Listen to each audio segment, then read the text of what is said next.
Well, for more on the events unfolding in Syria, we can talk now to investigative journalist Michel Collon, who joins us from Brussels. Thanks for being with us this afternoon.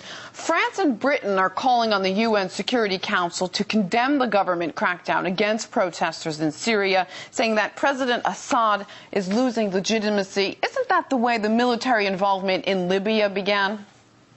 Yes, you're right. It's exactly the same. And you have to consider the reasons why the USA and allies want to overrule the governments in Libya and Syria. It's because these two regimes have been since a long time opposed to the domination of the United States on the Middle East, opposed to the Israeli colonialism, and it has been demonstrated recently also in the Washington Post that all these groups and opposition media were financed by the USA themselves, by the CIA, the National Endowment for Democracy. And for example, a cable leaked by WikiLeaks recently said that the embassy was very afraid that it would be now open publicly that all this opposition is fabricated and financed by the US. You have, of course, social problems and democratic problems in these countries, I do not deny. But if you want really to establish justice and democracy, why is the USA doing nothing against Saudi Arabia, the most backwards and repressive regime in the world? The resolution London and Paris are seeking at the moment doesn't call for either sanctions or for military action, but they know Russia and China are strongly opposed to any kind of resolution. So are they trying to push through this watered-down version now, only to interpret it perhaps in a different way later, like we saw with the no-fly zone in Libya? Yes, you are right. Everybody could see that they promised with the UN resolution against Libya that they would only protect the civilians. And now they are bombarding Tripoli. They have killed much more people, more civilians, so-called to protect them. And I recently met, yesterday, I met people who came back from Tripoli, and the situation is horrible. The Western media do not show the disaster. And yes, of course, everybody can see that they have lied.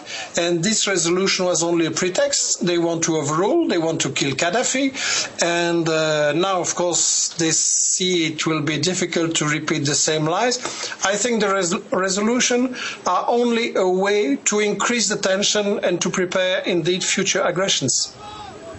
The UN atomic watchdog is also closing in on Syria. It's discussing whether a facility destroyed by Israeli planes in 2007 was a nuclear site. Do you think this is also a way to put pressure on Damascus from another direction, per se? I think this is a way to take us for idiots. This is a repetition of the weapons of massive destructions. If you are really concerned about nuclear weapons, then why are the US keeping themselves? The US is the only country who use them.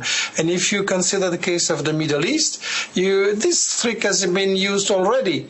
I mean, in the Middle East, you have Israel, who has nuclear weapons, more than 200, who refuses to be in the Treaty of Non-Proliferation and who refuses any inspection. Nobody speaks about that. Everybody speaks about Iran, who doesn't have nuclear weapons, who signed the treaty, accepts inspection. And so this is just to take people fool, to have a pretext to demonize a country and to make the people panic.